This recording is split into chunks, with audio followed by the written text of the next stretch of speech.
as I told Cenk, I do feel very implicated. I have felt implicated by their takes, specifically around crime and policing in years past, definitely by this new heel turn since Trump's reelection, and absolutely by the misrepresentation of the Los Angeles fires and who the responsibility lies on. It is enraging, to say the least. The Los Angeles fires are not the responsibility of the mayor. They're apparently the responsibility of Republicans, or I don't know. I don't know what her thought on that is, and I don't know why she's enraged by that, but that's okay. Apparently, I've taken a heel turn. Francesca was referring to the fact that TYT put up a picture of a person that was clearly homeless and more than likely addicted to substances, and saying that that person was trying to start the fires across LA. That's what she was referring to. I don't know what Cenk is talking about. Francesca just got fired from TYT, and we're going to talk all about it today. Make sure you like, subscribe, comment for more videos like this. We are so close to 15,000, so make my dreams come true. Help me out, and let's talk about what the fuck just happened. So this all starts off with Cenk making this video addressing firing Francesca, which is a very long and multi-segmented video. We're going to try to speed rail through it, so I'm going to put it on a little extra fast speed. But let's see what he has to say. This is a 30-minute video almost. He asked us at TYT to take her podcast, Habituation Room, off the network, and we happily agreed to that. And today, I'm going a little further, and I'm going to take Francesca off the network entirely. So you won't see her on any of the TYT shows going forward. So I want you guys to know why I'm doing that and how this whole situation isn't really about Francesca. It's about TYT, our community, and what we stand for. And so we're for open minds and open hearts. And so I want all of you to know that, and I want to build a community that believes in that and invites people in that believe in the same things. And by the way, if you don't believe in the same things and you say, no, I have a strict ideology and I have no open mind about that, no problem. There are tons of shows out there for you guys. So first of all, we've had some disagreements, I certainly have, with some of the far left, but I think they've been relatively small. But if you think that they've been large, no problem. So they've been around the issue of crime. Did crime rise between 2019 and 2023? Well, that's a fact, it did. But it's okay, we could have different interpretations of it, that's not an issue at all. We certainly are against police abuse, and we've fought against it. I would argue at least as much as any show on the planet, and perhaps a lot more. And I take great pride that Benjamin Crump, among others, said that Trayvon Martin would not have gotten anywhere near the national coverage that he did if it wasn't for the Young Turks. So nevertheless, we could have disagreements about specific policy issues, and we do on slogans and framing, et cetera. For example, defund the police, Latinx. These are normal disagreements within any community. And I certainly would never want to shut that down because we're, again, for open minds. And of course, we've had some disagreements on the issue of transgender rights. Let me just say quickly what my position is, because a lot of people outside of the network have been misleading you about this. So I'm for 100% constitutional rights for transgender Americans, because why? They're Americans, just like the rest of us, and they should have the same exact rights as us. They should be protected in bathrooms, they should definitely be allowed to serve in the military, and I happen to think that they should be allowed to play, transgender girls should be allowed to play in girls' sports in high school. Now, my position on that is not overall popular in the country. I understand that, and I have a strategy for hopefully how to win on that in the long run. But I don't believe that they should be mandated to play in college and professional level. I think the league should get to make those decisions on their own. I think that that is a small disagreement. Obviously, others think that's a giant disagreement, but that's, again, not the issue here. I think what the issue is when others, among the issues, is when others say, only my opinion is the correct one, the moral one. Everyone who disagrees with me is unintelligent, immoral, collaborator, etc. Well, we'll get to the specifics on Francesca in a second. I'm saying that generally, and that they speak for the left. Well, let's find out if they do speak for the left. This is a little bit of Francesca, a little bit of Emma Vigeland from Majority Report, and spliced in is the actual facts about what the American people think, and interestingly, what Democratic voters think. That was a mouthful of an introduction. I think that the introduction he gave was very soft spoken compared to what has actually been happening. Both him and Anna have made multiple claims towards trans people. I remember one time I was watching their newscast and it was trans people fighting for their rights, and I remember both Anna and Cenk were like, well, why can't they protest more peacefully? Like, why do they have to make such a disruption? And it's not just his belief of trans people in collegiate collegiate sports or whatnot. It's just the way that him and Anna have been speaking about trans people. For example, Anna saying that I am not a birthing person, which I don't know who on the planet ever referred to Anna as a birthing person, but that's beyond the point. So it's just the way he kind of introduced this was very, it was very G-rated compared to what's actually going on, for lack of better terms. I think it's an interesting introduction. I hope he can tie all of this to the reasoning of why Francesca was fired, which I'm assuming is what he's about to do. When he says, oh, well, if you don't like this, you can go to another network. The issue with that is that there aren't that many leftist networks. There just aren't. There's a couple. There's TYT, there's Hassan, there's Majority Report, maybe Breaking Point sometimes, but for the most part, there's not that many left-leaning news sites. You get what I mean? It's not very common. We are getting overthrown by Republican sites. So I think that was a little interesting too, but let's get into this. So let's watch this. I'm a big Messi fan, so, but let me just answer my question. Would you allow him, if he said I'm a woman, to play in the American women's national team? Yes, right now. Hell yeah, are you kidding me? Transgender female athletes in women's sports, only 18% of the country says that they should be, in fact, allowed to participate in women's sports. Your argument is really bad on this, and you're out of your depth. You're correct that trans women should be able to compete in women's sports, but your argument for it is just scientifically and factually incorrect. I'm actually not bad about this. I'm 100% right on this. I don't give a the scientific explanations. People, if they identify as a woman, get to compete in sports. If that's not fair in the short term for a variety of little competitions, I don't give a And I mean, my goodness gracious, 79%. You rarely get 79% of the country to agree on anything. Just because the majority of the country is against something doesn't mean that it's the right opinion. When LGBTQI movements first started and the HIV epidemic also first started, being pro LGBTQ plus people was not widely accepted. It was not widely accepted to go against the Nazis. It was not widely accepted to go against slavery when slavery was a thing. It wasn't a widely accepted thing to go against the genocide of indigenous people when that was a thing, and go on and on and on. You can even do that comparison with Gaza now. Just because a movement is not widely popular in acceptance does not mean that it's not the right stance to take. So that's a little weird, and I would have expected Cenk to know that. You'd let Lionel Messi play in the women's national football team and destroy women's football forever. You'd let Usain Bolt. It'd be very difficult to get a ticket, which would suck. I want to do a little checklist here. You'd let Usain Bolt compete as a sprinter in the American women's Olympic team. Yes. Okay. You would let Floyd Mayweather compete as a boxer in the women's American boxing team. Opposing them in women's sports. You get 67% of Democrats, so 2/3 there. You get 64% of independents, so you get about 2/3 there. So I'm right about this. You're wrong about this. Okay, generally speaking, if you want to say that you're right about something, sure, everybody has their own opinions, and it's their opinions. That's why they think that they're right. It's another thing to say that you speak for the left. As you just saw there, 67% of Democrats have a position that is actually to the right of mine. I say that trans girls should be allowed to play in girls' sports in high school. 67% of Democrats say no, not allowed in any women's sports. So I'll work on my Democratic brothers and sisters, and I'll try to get them to my position on that. Nothing wrong with disagreements. And if Emma, Francesca, and others can convince 79% of the nation that is opposed to that to come over to that side, fantastic, happy to have it, okay? So I think where the issue comes in is when things get personal. So we got 3 rules, generally speaking, on air here at TYT that are relatively bright lines. So one is, and I say relative, I'll explain that in a second. One is no lying, 2 is no threats of physical violence, and number 3 is don't denigrate personally the other hosts in the network over and over and over again. And I say relatively bright lines because it should be relatively easy to follow, but I get that people have disagreements about, hey, what's a lie? Are what they say about crime stats a lie or not? No, I'm not gonna nitpick that.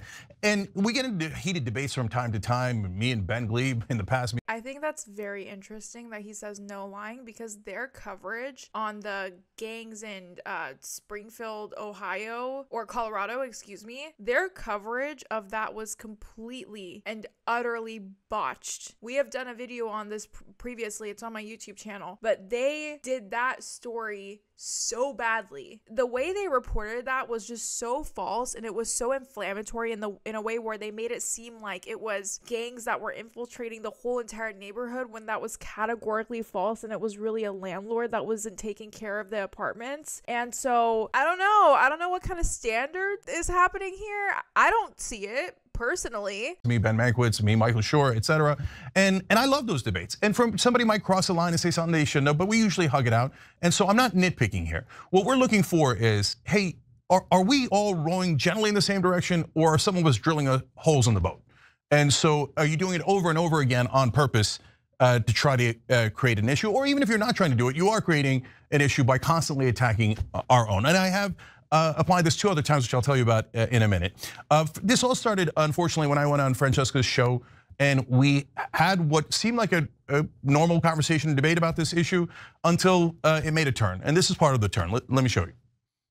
I'm reminded of the book by I think his name is Michael Schneider on tyranny, and he wrote it's like 20 lessons from the 20th century about authoritarianism and fascism. And one of the things that has come to mind when you say my strategy will protect us is he has this chapter. I'm going to bring it up, the first part of it, called "Do Not Obey in Advance," and he writes, most of the power of authoritarianism is freely given. In times like these, individuals think ahead about what a more repressive government will want, and then offer themselves without being asked. A citizen who adapts in this way is teaching power what it can do. In other words, you don't have to do the sort of crackdown on the left around speech because I'm going to do it for you, or you don't have to come to me. Down. Again, you're misstating it. I'm doing the exact opposite. You're cracking down by saying, Cenk, you're out of bounds, so you should stop your stupid opinion. So and because you're implicating me. I can't believe that a guy who I used to admire and who I thought had a lot of fight is trying to scratch the back of people who absolutely would never do the same for them.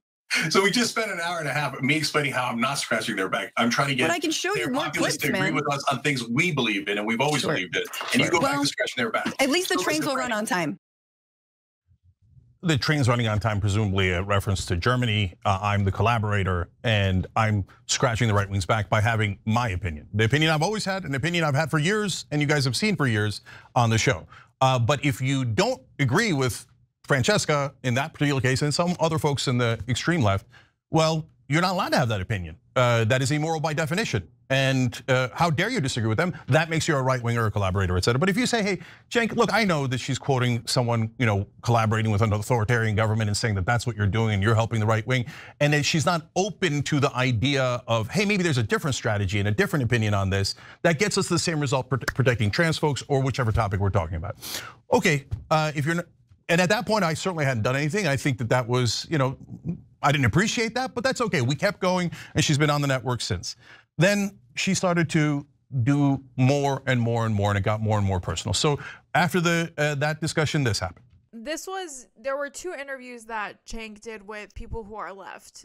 There was one with Mark Lamont Hill and there was one with Francesca. This is the debate that he's talking about with Francesca. The one with Mark Lamont Hill was separate, but Mark Lamont Hill is not in the TYT network from what I know of. I've never seen him as a commentator or a contributor whatsoever. I think that was completely separate from the network. What Francesca was referring to was Cenk sitting down with Charlie Kirk at Turning Point and not really challenging Charlie Kirk and doing it in this attempt with saying, oh, well, we need to sit down and we need to kumbaya and try to find, middle ground. And not only did he not find middle ground in that, in the Turning Point discussion that he had with Charlie Kirk, there was one point where he asked the crowd where he was like, do you guys believe that trans people should have rights? And half of the crowd effectively booed or just was not with it. And it was embarrassing. And the way Cenk responded to it was very much like, oh, well, it's okay. We can figure that out later. And it's like, you're very obviously attacking people who are on your side, who are challenging you and asking you, why are you going on a stage with Charlie Kirk and being so passive about people who don't believe in basic human rights of certain people just because they don't accept their lifestyle or the way that they choose to identify with themselves. The way he responds is so different. It's so different. And it's, I don't really understand it. I don't think it's a grift. I think it's what he believes. I think it's who he really is. I think we're past the point of this being a grift. I don't think he's really benefiting from it. Also, this whole kumbaya, we need to sit with the other side is not a thing when the other side doesn't even believe in your fundamental human rights.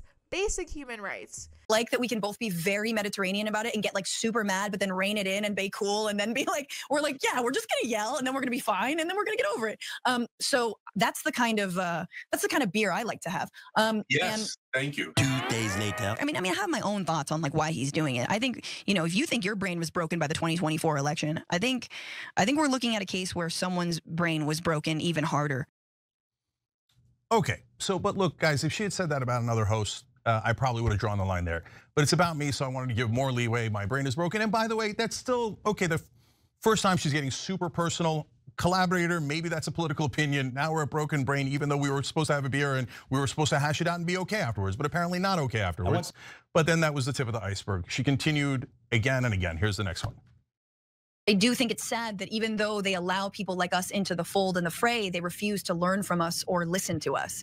And I think that when you have been doing this work for so long and you still cannot grasp the idea of intersectionality, how race and gender and class all intertwine with one another, and how the right, the fascist goal is to divide us based on these lines. Like, I don't even know. I don't know like who you are. Like I'm not even, I don't even know if you're smart. You know what I mean? I don't even know. First of all, I don't know who your political mentors are. I don't know who you look up to. I don't know what your touchstones are. I don't know if you know your history in terms of like civil rights, women's rights, gay rights struggle in this country. I don't know anything. I call into question all of that. It sounds like you are just an opportunistic mouthpiece who wants clicks time and time again. Okay, so obviously it's getting deeply personal there. Opportunistic mouthpiece, can't grasp simple concepts, not smart. But guys, and I'm not angry. Look, people have different opinions and they want to make it personal. It is what it is, right? I'm more sad about it. You know, I'll say something at the end about that. But to me, the attitude that is toxic, and that's what I don't want at TYT. I want to build a community that is really open to conversations. Is they refuse to learn from us. So the idea is, well, obviously I'm right and the only moral center of the universe. TYT has turned into such a hostile work environment based on what the people who used to work with have said, that most of their contributors have dropped like hot potatoes. I know so many people who used to contribute there that just are not there anymore. Francesca being one of them. There's a bunch of other people as well. There was a trans woman who was also on their contributor team. She left. Rayvana isn't there anymore. I mean, there's so many people that I can name. It's one of those things where it's like, I don't really understand how he's like, I want to cultivate a healthy environment when he's known for union busting. His own nephew or his own like family member, who's Hassan, has come out and talked about how he treats the employees like shit as far as pay and workers' rights. You have multiple people dropping like hot potatoes from your network. You have people who have used to work at your network call you out on TYT or on Twitter, excuse me, and tell the public on why you were problematic, and you still are. All you do is gang up with Anna and you say, oh, well, fuck you, and all of the tweets. Well, that's more Anna, but you know what I mean. So it's kind of weird that he's like, I want to cultivate a healthy work environment and I want everyone to respect each other, when like that respect does not exist, my guy. You got Anna barking at anyone that calls her out on Twitter. Maybe it is a rich classist thing. I don't know what it is, but if he doesn't like that Francesca is someone that's still working in his network and going on different shows and talking poorly about him and his network, I understand that. I get it. If you don't like that, that's its own accord. Like if you don't like that Francesca is doing that, I think that should be a private conversation between the two of you, and then you guys can review what is best for both of you. Is Francesca still happy at your network? Do you still want her to work at your network, vice versa? I think that's a thing that would happen at any workplace, not just TYT. What I don't understand is him claiming all of these things when he's also doing the exact opposite. Him and Anna are ganging up and barking at everyone. I mean, it's very clear that they're having this very slow burn crash out thing going on there. And I don't know. Like it's weird. The whole thing's weird. I think he's claiming one thing, but then the reality of what's happening is completely different. But what do I know? I don't work there. And I already told him that, and this guy wouldn't even learn from me. It's just such a deeply arrogant thought that if someone disagrees with you, they need to be re-educated. And maybe they haven't read any books at all. Okay, did she stop there? Of course not. And yes, as I told Cenk, I do feel very implicated. I have felt implicated by their takes, specifically around crime and policing in years past, definitely by this new heel turn since Trump's reelection, and absolutely by the misrepresentation of the Los Angeles fires and who the responsibility lies on. It is enraging, to say the least. The Los Angeles fires are not the responsibility of the mayor. They're apparently the responsibility of Republicans, or I don't know. I don't know what her thought on that is, and I don't know why she's enraged by that, but that's okay. Apparently I've taken a heel turn. Francesca was referring to the fact that TYT put up a picture of a person that was clearly homeless and more than likely addicted to substances, and saying that that person was trying to start the fires across LA. That's what she was referring to. I don't know what Cenk is talking about, but that's the gist of what had happened. Was they had tried to blame one of the fires or the general fires in LA on some random houseless guy that was more than likely addicted to substances or struggling from substance abuse. Once again, you're not telling the whole story. Every single day you see us criticizing Trump and Elon Musk over and over and over and over again, telling you how they're going to do a $4.5 trillion robbery in those tax cuts. Yesterday we talked about how they're already, hammering Social Security and costing good Americans, what they need from Social Security, how they're going to cut $800 billion from Medicaid, how there's a series of robberies on the way, et cetera. But it's okay, let's just simplify things and say anyone who disagrees with us a little bit is a right-winger. But the good news is, at least Francesca will not be implicated anymore. And I never understood that, because she's been saying this for a long time now, that she was implicated by us. Then why keep taking the check? And it's not a big check, and Francesca has had a career before us. She talks about that. Of course she did. And she'll have a career after us. There's no problem with that. So why, if you think we're collaborators and we've taken a heel turn and we're working with fascists, why did you choose to get implicated with us all these days? But good news, no longer implicated. Believe it or not, she did not stop there. This is now another show. Watch. So Cenk's line up until this point has been, no, it's at the collegiate level and above. I think once you get to the college level and above, that's when it's bad. So he would be on board with what the NCAA said recently. But you're so dumb. You're so dumb. I don't even know how to explain this to you anymore. Unless, this is the other option, unless you also are a transphobe. You know what I'm saying? Unless you also are kind of a misogynist. Because if you disagree with Francesca or anyone on that part of the spectrum, well, you must be a misogynist. You must be collaborating with the fascists, and obviously you must be unintelligent. Now, if I had called her dumb, I wonder what her reaction would have been. My guess is nuclear, but I didn't call her that because we have a disagreement. We have a political disagreement. You don't need to make it personal. Not done yet. One last one. What has it got you? What did it get you when you go and share a stage with Dr.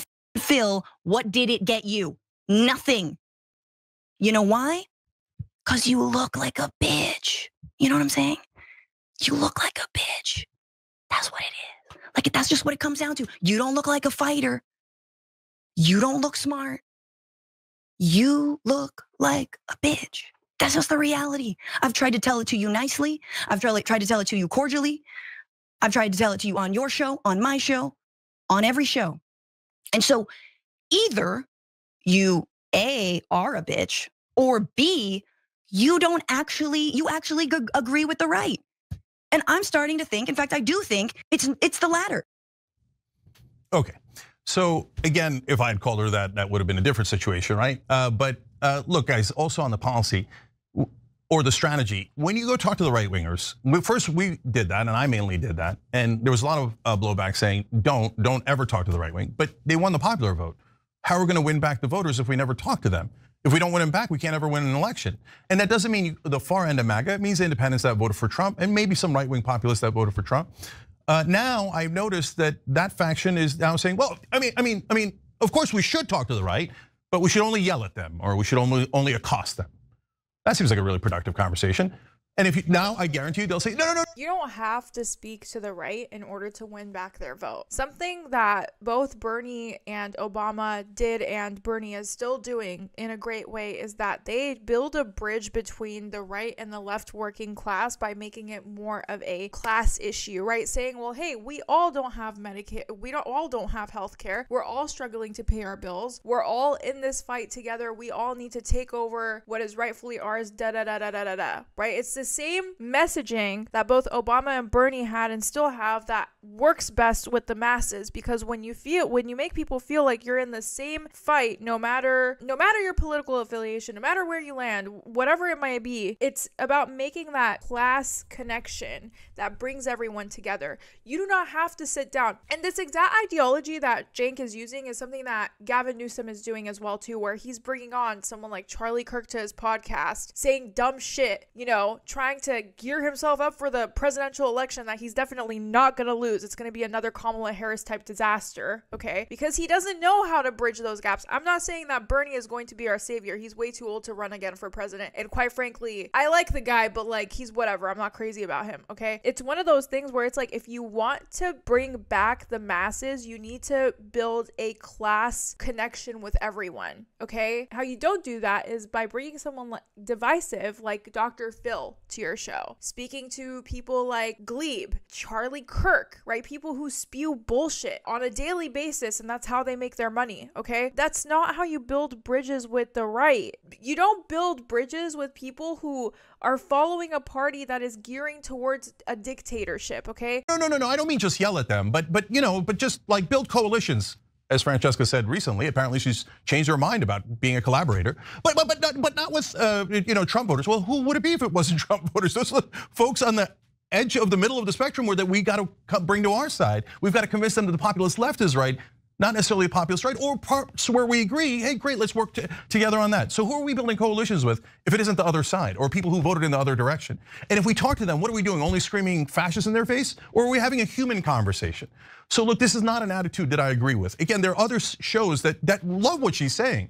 And no problem, to each his own, it's a free country. Go and love that and yell and scream and do all the things that you want to do. But do you think that after you do a joint appearance with Dr. Phil or anyone else, that the very next day all of MAGA is going to show up and go, oh, I changed my mind. You're absolutely right. No, this is a gradual process where Americans begin to talk to one another and start to learn about each other and start, oh, that's what you mean. Oh, that's how you perceived it. And we begin to have human conversations until we understand each other. Again, if you don't want to understand them and you don't want to do that, plenty of other shows. So she said, I tried to tell him nicely. Did you? Did you? Because I might have missed that part. All right, guys, you get it by now. Look, there's two other times that I enforced this rule. One was when Sam Cedar was doing it to Jimmy Dore. They were both in the network. Sam's show was not only in the network as part of our YouTube partner group, and that's what we were doing early on. And I was happy and thrilled with all the folks that were in it before. And then we stopped doing that since then. So God bless, no problem with that. And in terms of Sam and others leaving at that point, at different points from that network, we were trying to. He's called Sam Cedar the biggest grifter on earth, but now he's like, God bless. We just went our separate ways. It's all good. It's a free country. Set up. But while they were in the network, I said, Sam, you can disagree with Jimmy all you want. And in fact, I agree with you on that, on the policy you're criticizing him on. But stop doing personal insults. You're doing like personal insult after personal insult. So I talked to him about that. He wouldn't agree. He loved the personal insults. He wanted to keep going. And apparently that's a thing that he does like. And that's what he likes to do every time, apparently. And so, okay, that's Sam. But we did enforce it before. And then ironically, the second time we enforced it was against Jimmy Dore when he was doing it to Francesca. And he'd called her an effing liar. And he'd called her, and he said that she was a paid shill, which is a classic go-to move for Jimmy. Although he misspelled it paid chill, which sounds pretty nice. And I said, Jimmy, you can't do that. Ironically, he's the only one who actually apologized and said, I won't do it again. And he apologized to Francesca. Francesca apparently thought, great. I'm allowed to do this, but no one's allowed to do it to me. Anyway, you guys get it. So I don't, like I said, I want everybody rolling in the same direction because we're trying to build something here. And why do we want to build something? Because we want our movement to be strong. We want our message to get out there. We want to win over those voters because at the bottom line in all of this is eyes on the prize. You've heard me say that year after year after year. What's the prize? The prize, by the way, note to other online hosts, is not more subscribers.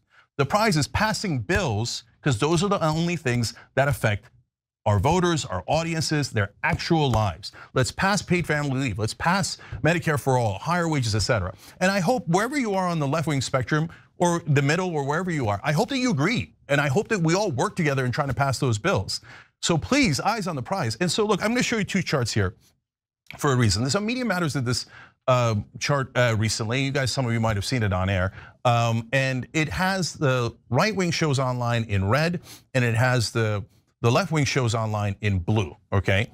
What we did there, and I hope you can see it, is we put a little bit of a green circle around the TYT show. So the Young Turks is right next to Rogan. We got 12 million subscribers, one of the largest ones in the whole chart. But Rebel Headquarters is also on there. Damage Report is on there. Indisputable with Dr. Rashad Ritchie's on there. And when you put them together, that's 18.8 million. And it is one of the largest presence in online media, period. If you include our alumni, people that have been in part of the TYT network in one way or another throughout the years, then we're at 30.1 million subscribers. This is how cooked leftist media is. Do you guys understand this? Almost half of the blue bubbles on that screen were either within TYT's network or past TYT's network, or they're still in TYT's network. That is how much control and influence they still have to this day. Do you understand how hard it is to just go off on your own and try to start your own leftist media company? It's almost impossible. And even, you know, we're talking about Hassan, Dr. Rishi, Damage Report with John, Bitchuation Room with Francesca, TYT. This is how fucking cooked we are. Like, these are our options. Half of it is fucking owned by Cenk. With the way that Media Matters does it. Today, actually, when you include all the platforms that we're on, some of which Media Matters did not count, we have 27 million subscribers. Now, why do I tell you that? Because guys, and once again, we're trying to build something. Fox News has dominated discourse in this country for at least 20 years, almost 30 now. And they've made an enormous difference, and I think for the worse, for the much, much worse. We're trying to build a network that makes a difference for the better. But by the way, you don't have to agree with us, and you don't have to say, oh, well, okay, then great, and we should help you and support you. No, you don't have to do that. Build something of your own. Instead of being destructive over and over and over again, how about you be constructive? And you say, hey, Cenk, I don't like the way you guys are doing the TYT network. And I see that you've had this huge success, and you've given rise to other progressives that are now having success. And it seems like you helped to build something for our side. Well, you know what, though, these days I don't agree with you. So I'm gonna build something larger. Guess what? I would love that. And whether you build something larger or not, you built, let's say you, instead of building a media company or a media show, you built a platform that actually got Democrats elected, but progressive populist Democrats like Bernie Sanders, Ro Khanna, et cetera. And then they got those bills passed. Oh my God, I would love you for it. Please do that. Build something positive. And that's what we're trying to do here, okay? So, and I don't say this just for Francesca, and the reason I'm doing this segment isn't just for her or to explain what's going on, but I do want to be clear with you. It's mainly— He knows how fucking hard it is to start a media company. He knows how fucking hard it is to start your own platform without any kind of support. That's something I've been trying to do for 2 years now. I'm barely at 15,000 subscribers on YouTube. It is so fucking hard. He knows how hard it is. And this is basically his own way of glazing himself. He's like, listen, we have in total over 25 million subscribers. And if you don't like how I'm doing it, you go and do it on your own. And when you succeed, I would love that. I would love to watch you do it. Yeah, he knows what he's doing. He knows why he's saying it like that. You know what I mean? This is a very indirect self-glaze, okay? This is a very indirect, like, oh, you don't like it? Okay, go do it yourself. Go do it yourself, little girl. I'll see how successful you are because all these people owe it to me. All these people who are successful, I'm the one that built the road for them. I'm the one that got them started. Come kiss my fucking feet, you bitch. And why don't you go try to do it on your own? But he did that in a very professional way, wearing his suit and, you know, reading off of his teleprompter. We have more than 25 million subscribers on all of our platforms. And why am I saying that? So that if you don't like it, you can go do it yourself. Yeah, well, he knows it's not that easy. He knows that people don't have access. He knows that people don't have means. People don't have money. He knows how fucking hard it is. And it's basically like an indirect slight. That's what it is. Mainly to tell you what we stand for. Not just the media end of it, not just the host, but as a community. We all have to be open-minded and open-hearted enough to get these things done and push forward. So, look, last thing is, I wish Francesca well. I mean, she said those things, and I get it, we've got bad feelings these days, but all the power to her, okay? If she can convince the country to be on her side on all these issues, even the ones we disagree on, terrific. Try that. Try to make that happen. And no problem, happy to have it. Like she said, good career before, I'm sure she will afterwards. You can go check her out wherever she is. So I don't have hard feelings, I'm not angry, I'm just done with it. I want a positive atmosphere here where we fight for you guys. And we do that in all different ways. So if some hosts have a different idea on how to do it, great, let's have that conversation. We've had that conversations, those debates, those discussions, so we can get to the right answer and so we can help you guys decide what you believe instead of what we believe. So for folks who don't want to be part of that, bless your hearts. Go get them, Tiger, okay? But for folks who think, yeah, that's a great idea, and I'd love to pass the things that are in your populist plan. 6 incredibly popular policies, higher wages, anti-war, et cetera. Get money out of politics. So if we can do that together, whether we disagree on some issues or not, wonderful. But whatever you do, please roll forward. Please be mindful of others that are— He goes like all the time on fucking TV, and then he's like, be respectful. speak to each other. Let's find the middle ground, even if we don't agree. So obviously Francesca responded to this long dissertation of self-glazing, and let's see what she has to say. Oh my god, thank god this is 10 minutes long. I feel like that other video did not have to be 30 minutes, but anyways, I digress. You know when you meet someone and they swear that all of their exes were psychos, and then you slowly realize that, oh wait, I'm talking to the person who was the problem in the relationship? Unrelatedly, the Young Turks. And I'm going to make this as brief as possible because there are a million far more important and pressing things going on right now. As you know, actual fascism. But to make it brief, Cenk Uygur, the head of TYT, recently hath forboten me from appearing on any TYT shows because, in part, I said that him capitulating to right-wing framing on many issues meant he was, quote, acting like a bitch. And the truth is, he was, and I'll explain that a little bit later. But first, some backstory. So I have been a contractor at TYT for 10 years now, appearing on all of the shows as a fill-in host, as a guest host during election coverage, on the TYT main show, on the Damage Report, and on Indisputable, along with a lot of other shows. I have always hopped on at the last minute, always helped out in a pinch. I guest host last minute, and yes, I was paid. And if you're watching this and you are a TYT contributor and you are not getting paid, stop going on TYT until you do. I've never been a full-time employee, never got healthcare, never got maternity leave when I had my child. But back in 2018, I was hired for a 6-month contract to pilot a show for $3,000 a month. Then, however, their funding bottomed out and I was let go. And they broke their contract. My reps at the time thought I should sue to get the full 6 months of payment and work that I was owed, but I didn't because I told them that TYT was good people and I wanted to maintain my relationship, and I did. That is until things started to turn for TYT politically. And this started happening around the pandemic.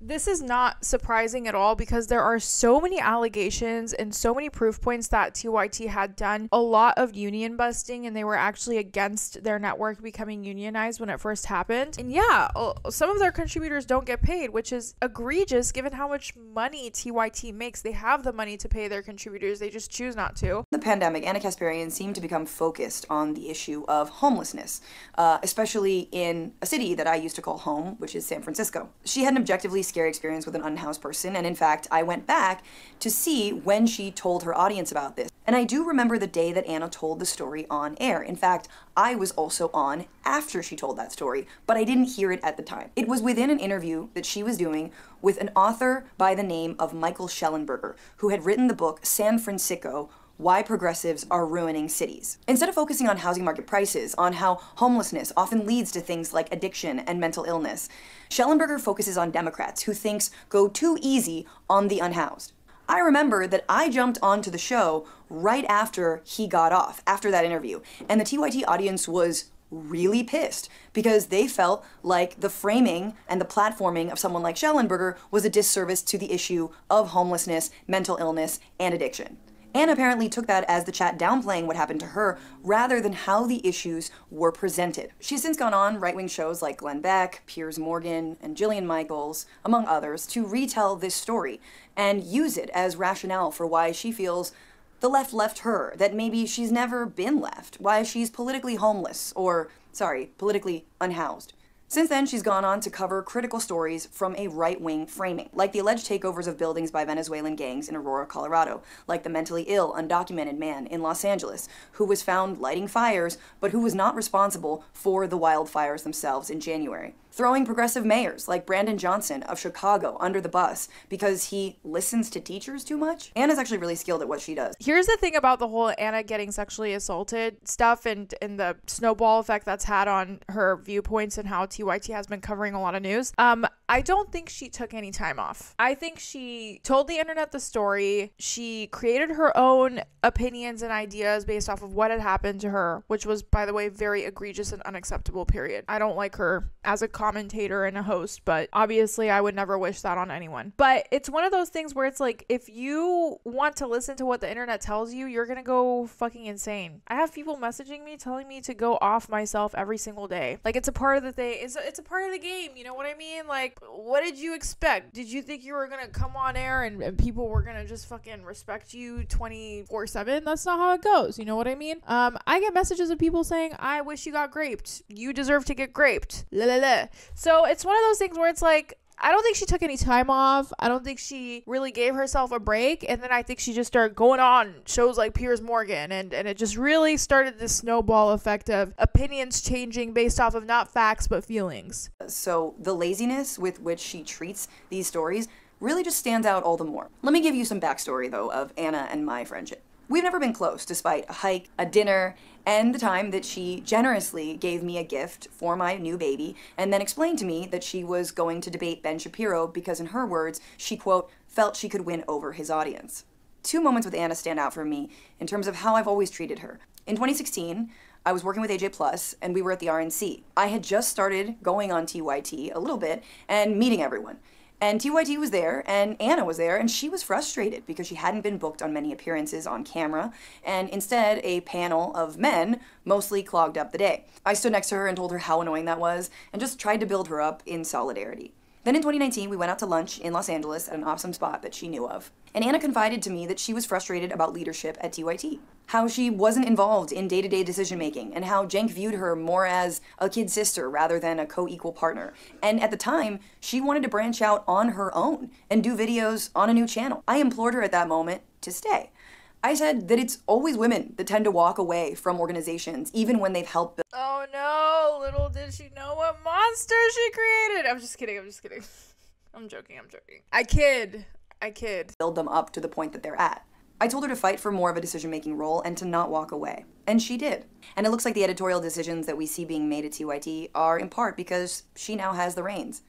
In a way, I'm proud of her, even if I don't like the coverage. In November of last year, in an effort to understand where Anna was coming from and why she was doing what she was doing, I invited her to come on my show, The Habituation Room. She agreed, but also told me that she had a family emergency that sounded bad, and I told her to not worry and that we would find a time in the new year. That week, she went on Glenn Beck's show, and it kind of puzzled me, to be honest. She obviously now is likely not going to come on my show, in part because Cenk did. And I wanted to talk to him about his own very cordial conversations with the right since the election or re-election of Donald Trump, in which he tells various figures, from Charlie Kirk to Patrick Bet-David to Tim Pool to RFK Jr. lover, again, Jillian Michaels, about how he agrees that the left is often cruel and too extreme, saying that at a time where people are literally being disappeared for their political beliefs by this right-wing agenda. Anyone can... Listen, I think that the left can be very fucking annoying sometimes, but what you'll never see me do is go on Ben Shapiro's show and say, yeah, you know what, leftists, they're mean. They're insulting. And so I just think there's this cognitive dissonance going on with Anna and Cenk, where it's like they're going on these shows, they're giving a lot of grace to Republicans and right-wingers and people who are aligning themselves with fascism and dictatorships, but they don't give that kind of grace to people who are on the left on their own side. And it's really sad because I'm like, what are we doing here? Like, we've lost the plot. You know what I mean? You can watch the discussion. I put it in the link below, and it's honestly just a really disturbing portrait of his very with me or against me mentality. I even foreshadowed in the video the idea that he would boot me from TYT one day. And he did. It was also staggering how much he was shadowboxing with me as some kind of stand-in for the max left that has lost their minds. In that video, he laughed at me for suggesting that Trump would create detention camps. After the discussion in December, TYT main show never asked me back on. And then when I made a harmless little video pointing out that yes, there are detention camps, that seemed to be one of the final straws. Personally, Cenk and I were never close. In 2022, I think we went out to lunch and he asked me if I wanted to work with TYT full-time. And it gave me pause. Look, I work with a number of outlets. I am a stand-up comedian. I value my free time, and I have my own show. I wanted time to do those things, but also I pay through the nose for things like healthcare, and a little bit of job stability would be amazing. I also know how hard the company works people who work there, and I know how it treated the union drive. I also know how much they deny full-time employees bonuses every year, even when they're delivering millions of views. I know that they're kind of cheap. And Cenk usually doesn't like it when people negotiate with him. So I said, sure, I want to work for TYT full-time, but it depends on the offer. Which, by the way, you should always ask for an offer before you pledge loyalty to anyone or any company. An offer never came, because in my view, loyalty wasn't a given. All this to say, I'm not sad to leave TYT behind, especially now, with, of course, the exception of The Damage Report with John Iadarola, who I care about and I think is so talented. But we live in a time of right-wing monsters, authoritarians, and yes, fascists. And anyone capitulating to their framework about human rights, about policing, around militarism, is not serious about liberation or democracy. Please, never watch anyone who can't admit when they're wrong. Never watch anyone who tells you that their strategy is right. And there have been so many times where I have been wrong in my political analysis. There have been times where I've seen my mutuals be wrong about political analysis, right?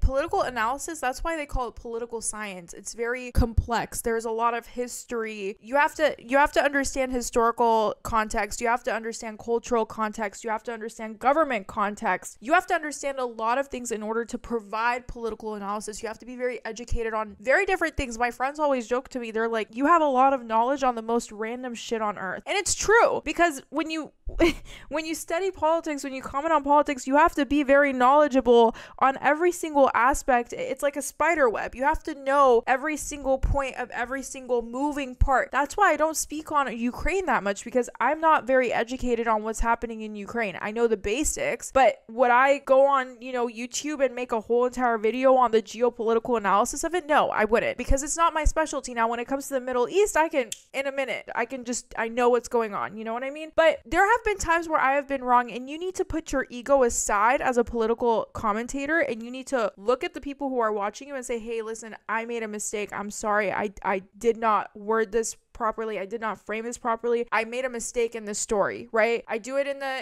do it in a reel, I do it in the comments, and I, highlight the caption or whatever. And it's one of those things where it's like, in order to be able to do that, you have to put your ego aside. You have to put your ego aside. And a lot of people struggle with doing that. A lot of people struggle with being able to put their ego aside and being able to say, hey, listen, I was wrong on this one fact that completely changes the narrative of this political story. Let me go back and let me change it. Let me own up to it. Anna Kasparian and Cenk have done multiple stories where they have caused more harm that's irreversible, like saying that, the gangs are taking over a neighborhood in Colorado, which was categorically false. It was because of a shitty landlord, which if you're a leftist, you would focus on the shitty landlord, but what the fuck do I know? You know what I mean? Or saying, hey, this houseless crackhead is the person that's starting the LA fires more than likely. Like, babe, if I wanted to watch that kind of news coverage, I would just go on local news, because they peddle that kind of shit all the time, okay? No hate, I'm just saying. I used to work at local news. I know how this shit works. But it's one of those things where it's like, if you do not have the ability to take a step back, put your ego aside, and say, hey, I fucked up here, let me fix this, you should not be in political commentary. You shouldn't. Because your ego doesn't fucking matter. You're educating the masses, and you need to be correct when you're educating the masses, or else you are on a slippery slope of becoming the next fucking Alex Jones. And I know that's a little extreme for some people, but how do you think people like Alex Jones become people like Alex Jones? It starts with one wrong thing, two wrong things, and then you go into fucking conspiracy la land, okay? And then you get sued and you have to pay millions of dollars for it. But you guys get what I mean. You know what I mean? And that they are the way, the truth, the light.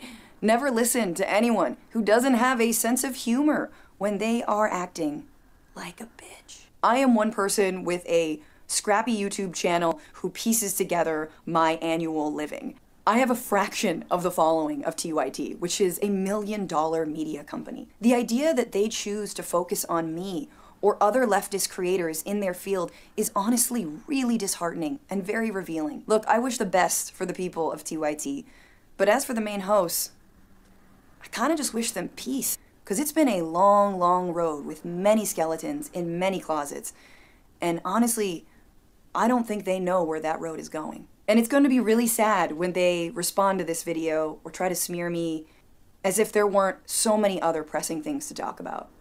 But I just had to get it off my chest, explain to you what's going on, and tell you that I am the host of the Bitchuation Room podcast and also America Unhinged on Zateo. And you can also catch me doing live comedy, hopefully, in a city near you. I think this could have been a private conversation between Francesca and Cenk, and I think they could have just put out a statement on maybe Twitter, a joint statement, and just kind of kept it moving. But when Cenk puts out a statement, then you can't just sit back and be like, all right, I'm just gonna take it. Then you have to put out a statement. Then it turns into this whole fucking public thing, right? And it's like, the maturity is not there for TYT. And for Cenk has the attitude of like, I made all of you guys, I made this industry, which to some extent is true. He is kind of he was one of the first pioneers, okay? He was. Right place, right time, right thing to do, okay? I'm not going to deny that and say that's untrue. It's not untrue. Many of the people who are big now either started or were at some point affiliated with TYT. That is a fair thing to say too. But when that ego starts taking over, when that money starts taking over, when you start losing the ability to take away facts and feelings, something that I don't think Anna can do properly when it comes to certain situations and certain stories like crime and homelessness, then you start going down that slope of misinformation, disinformation, not really saying the story properly, etc. After these two videos kind of came out, I don't know if it was exactly after or before, Cenk and Francesca started going back and forth on Twitter. This is where Francesca says, breaking, Cenk has announced that I am no longer allowed to appear on Damage Report with John based on disagreements with TYT's main host, and yes, calling Cenk a bitch for engaging with Dr. Phil, a guy who's joining ICE raids on innocent people. Cenk responded, I don't mind anyone disagreeing with me after they know the actual facts. Watch the actual clip instead of believing what people tell you about it, most of whom haven't seen it. And if you still disagree or hate, no problem. So Cenk responds with this video, which I don't know, to me was just kind of like not necessary. I don't know. I feel like this, like I said, it could have just been a statement. Then Francesca responds to her own tweet saying, it's been a good over 10 years run at TYT, but indeed it's time for both of us to move on. There's too much at stake. There are still many good people at TYT. Sadly, they're not in charge, and fewer women, people of color, and trans people. Smell you later. Which is true. A lot of the trans people, people of color, marginalized people, women have left the network. Cenk is still doing a 20-minute very Kasperian takedown of me to their 6 million subscribers. Anyways, I got a fraction of that, making a fraction of money. Alas, Frantifa is stronger. Holler at your girl. I mean, it is true. He's kind of turning this whole thing into content, which, I mean, I guess. I can't say, you know, maybe it's the YouTube algorithm that broke his brain. I don't know. Honestly, I've been dealing with the YouTube algorithm seriously for a couple months now, and I feel like it's breaking my brain, so I can't even be mad at that. As it happened with Emma Veglin, Sam Cedar, Benjamin Dixon, Mondelera Robinson, Dan from the Web, part-time / full-time editor Hank Thompson, or allies like David Dole and Humanist Report, and too many others to name, so it goes with me. Now please enjoy this TYT. Yeah, safe to say they like to burn bridges. And you know, and before all of this happened, like there were some back and forths with Anna. I was actually still surprised that Anna and Francesca were still working at the same network, because they would publicly get into it. This is one clip about this. I know that Francesca Fiorentini is currently attacking you about this, as if Donald Trump is unique. He's novel compared to past presidents, certainly a special kind of evil that we've never seen before. In her mind, these are the gulags that she was warning about. But in fact, this has been a long-standing practice. You can be against that practice, but Donald Trump isn't doing anything new here. Yeah, so I'm going to address it. I think that the clip that Francesca's using is misleading and totally out of context, but that's okay. But I know that— No, it's not okay. No, it's not okay. That dishonesty is not okay. Yeah, but continue. Go ahead. I hear you. I hear you. I don't mean to but she's that. Getting the likes that she wants, right? Otherwise, I mean, who would pay attention to anything she's doing if she's not attacking TYT? But anyway, continue, Jane.